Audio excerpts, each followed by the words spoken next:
Assalamualaikum warahmatullahi wabarakatuh. Halo semuanya, perkenalkan kami dari kelompok 9. Saya Sofatun Nabila dengan NIM 25053122. Saya Violetiana Akila dengan NIM 25053050. Saya Felidal Fadila dengan NIM 25053151. Baiklah, di sini kami akan menampilkan video yang telah kami buat dengan mata kuliah Strategi Pembelajaran Ekonomi dengan dosen pengampu Ibu Oknariana SPD MPDE. Dalam video ini, kami akan mengangkat sebuah materi tentang kegiatan ekonomi, produksi, distribusi, dan konsumsi dengan metode Project Based Learning atau PJBL. Selamat menyaksikan! Assalamualaikum. Waalaikumsalam.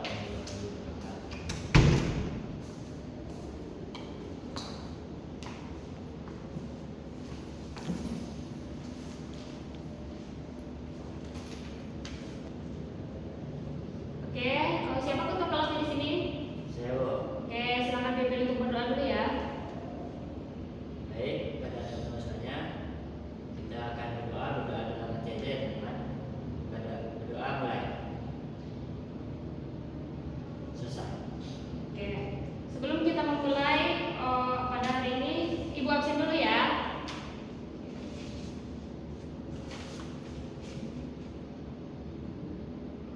Feriza, Debo. Vio, Hadir, Bu. Tiara, Cinta. Sakit, Bu. Oke. Oke, assalamualaikum warahmatullahi wabarakatuh. Waalaikumsalam warahmatullahi wabarakatuh. Selamat pagi Anda semuanya. Pagi, Bu. Nah, bagaimana nih kabarnya hari ini? Alhamdulillah, baik, Bu. Oke, alhamdulillah semua baik dan sehat ya.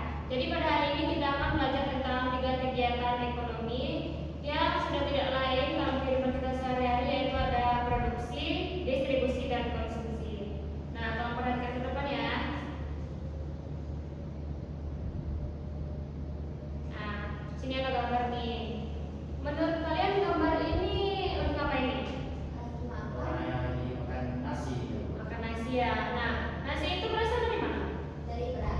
Dari beras. Beras itu kita dapatkan dari mana? Dari petani. Petani. Nah, petani itu biasanya mereka tinggal di mana atau kegiatannya itu di mana? Di pedesaan. Pedesaan. Oh, apakah di sekitar kita ini ada petani? Sedangkan sekarang kan kita tinggalnya di perkotaan ya. Ada petani nggak? Nah, kira-kira menurut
kan untuk kita membeli beras langsung ke petaninya. Nah, berarti melalui beberapa proses yang disebut dengan distribusi. Nah, apa saja contoh distribusi ini? Yang pertama seperti petani kan. Petani dia menghasilkan beras yang dijual di pasar. Nah, nanti di pasar itu terjadi kegiatan jual beli. Nah, jadi itu merupakan kegiatan distribusi, penyaluran dari produksi ke konsumen. Kemudian ada juga contohnya kurir paket. Kurir paket itu juga merupakan kan dia mengambil barang di toko tersebut, kemudian mengantarkannya ke konsumen. Nah, itu juga termasuk kegiatan distribusi. Apa sih tujuan kegiatan distribusi itu? Siapa yang tahu?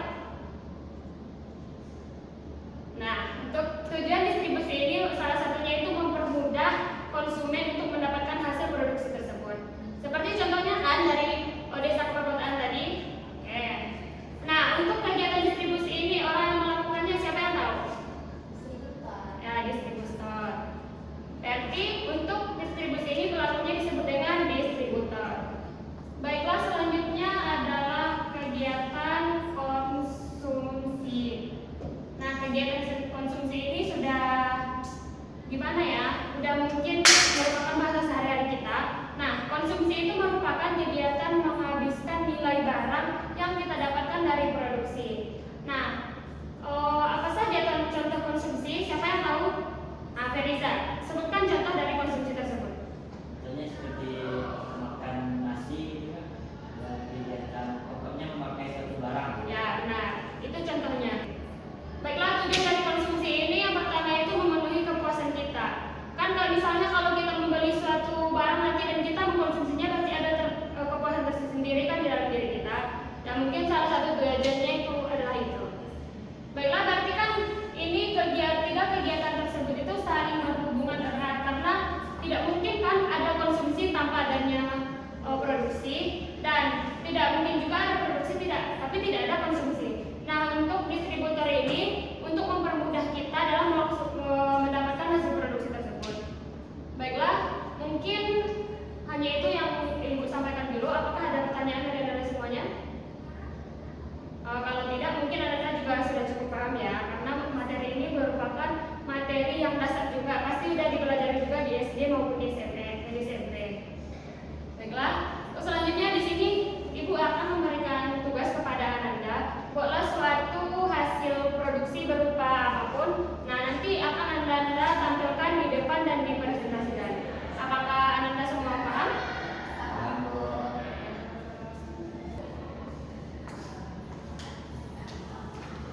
Oke, sebentar ya, Ibu kelompoknya dulu ya. Oke, di sini Ibu akan membagi 3 kelompok ya. Kenapa guys? Kenapa 3? Kita banyak.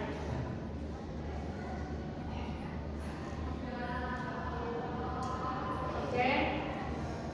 Baiklah, di sini Ibu akan membagi beberapa kelompok ya.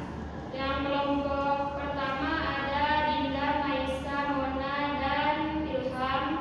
Kelompok kedua ada Cinta, Nia, dan Melinda. Dan kelompok terakhir ada di sini kurang 1 orang ya. Di sini tinggal Vio sama Feriza. Vio sama Feriza apakah bisa berdua? Oke. Jadi untuk pembagian kelompok sudah jelas ya. Silakan dikerjakan. Kita bikin apa ya? Ada saran nggak? Kita kan disuruh buat tugas sama Ibu nih. Nah, tugasnya ini berupa tentang produksi, distribusi, dan produksi. Bagusnya tentang apa ya? Bikin apa ya? Kalau poster gimana? Poster apakah boleh sama Ibu pakai HP itu? Mau ada saran lain nggak atau poster aja? Kita tanya Ibu dulu. Bu, izin nanya Bu, kami kan ini mau buat poster, apakah bisa memakai HP gitu Bu? Oke, Ananda, berarti hasil produksinya berupa poster ya? Iya. Ya udah, gak apa-apa, silahkan aja asal dipergunakan untuk kepentingan ya seperti tugas kita ini. Ya silahkan Ananda. Baik Bu, terima kasih Bu.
kegiatan membuat barang dan jasa. Yang contohnya yaitu petani menanam padi. Nah, yang kedua, kegiatan yang kedua yaitu distribusi, yaitu kegiatan menyalurkan atau mengantar barang dari tempat pembuatnya ke orang yang membutuhkan. Misalnya, padi yang sudah dipanen di desa lalu diangkut ke kota, masuk ke pasar, dan sampai ke warung di dekat rumah kita semua. Nah, kegiatan yang ketiga yaitu konsumsi. Konsumsi yaitu kegiatan menggunakan barang atau jasa yang telah kita pakai tersebut, yaitu nasi yang kita konsumsi seperti sehari-hari. Baik, sekian dari presentasi saya kembalikan ke moderator. Baiklah teman-teman semua, saya sudah presentasi kita pada hari ini. Saya pamit undur diri. Assalamualaikum warahmatullahi wabarakatuh. Waalaikumsalam warahmatullahi wabarakatuh. Oke, udah selesai ya Nanda. Oke, berikan aplaus kepada kelompok 3. Baiklah, berarti Ananda hari ini menghasilkan suatu produksi berupa poster ya. Nah, jadi Ananda ini juga sudah langsung mengimplementasikan materinya pada posternya, itu materi kita hari ini, produksi, distribusi, dan konsumsi. Oke. Baiklah Ananda, silakan duduk. Baik, Oke, baiklah Anda semuanya, berdasarkan beberapa kelompok tadi yang sudah mempresentasikan hasil diskusi dan hasil proyek mereka, apakah ada nih yang bisa menyimpulkan materi kita pada hari ini? saya Bu. Ya, silakan Vio. Seperti yang kita pelajari tentang kegiatan ekonomi materi kita tadi, dapat saya simpulkan ternyata kegiatan ekonomi ini nggak jauh yang namanya dari kegiatan kita sehari-hari yang kita lakukan. Yang pertama ada produksi. Produksi itu kan yang kegiatan yang menghasilkan barang, seperti tadi contohnya petani menanam padi. Dan itu menghasilkan barang ya berupa padi gitu kan. Nah, yang kedua distribusi. Distribusi itu kegiatan menyalurkan, contohnya tadi seperti dari petani desa ke perkotaan seperti sekarang kita ini kan, makanya kita bisa dapat memakan ada beras gitu. Yang ketiga konsumsi, kegiatan yang seperti kita makan nasi gitu, kita mengkonsumsi nasi. Sekian dari saya Bu. Oke, baik, terima kasih Vio. Apakah ada yang lain? Oke, mungkin kalau misalnya tidak ada, baiklah mungkin kesimpulan kita pada hari ini tidak jauh apa yang dijelaskan oleh Vio tadi ya. Untuk produksi itu kegiatan menghasilkan barang atau jasa, kemudian distribusi menyalurkan barang dari produsen ke konsumen, dan yaitu konsumsi itu menghabiskan barang. Belum nih. Oke, baik Anda, mungkin kesimpulan materi kita ini tidak jauh dari apa yang disampaikan oleh Vio ya, yaitu produksi menghasilkan barang atau jasa, kemudian distribusi menyalurkan barang atau jasanya melalui dari produsen ke konsumen, dan untuk konsumsi tersendiri yaitu kegiatan menghabiskan barang atau konsumsi barang yang dihasilkan oleh produsen. Jadi mungkin pada kali ini kita hanya menghasilkan suatu hasil produksi yang sederhana ya, seperti ada poster, terus ada juga PPT tadi. Nah, mungkin untuk minggu selanjutnya kita akan melaksanakan suatu proyek yaitu berupa barang nyata atau hasil nyata. Nanti kita akan melakukan praktek produksinya, kemudian praktek distribusinya, dan juga praktek konsumsinya. Oke, Anda semua paham? Paham Bu. Apakah masih ada yang ingin ditanyakan? Sebentar. Oke, kalau tidak mungkin untuk hari ini kita cukupkan sampai di sini saja. Ibu mohon maaf apabila ada perlakuan Ibu yang tidak menyenangkan atau penjelasan yang kurang ya. Jadi mungkin nanti kalau misalnya masih ragu boleh ditanyakan. Oke, mungkin cukup ini dulu. Assalamualaikum warahmatullahi wabarakatuh. Waalaikumsalam warahmatullahi wabarakatuh. Video sudah habis ya, semoga bermanfaat. Bye.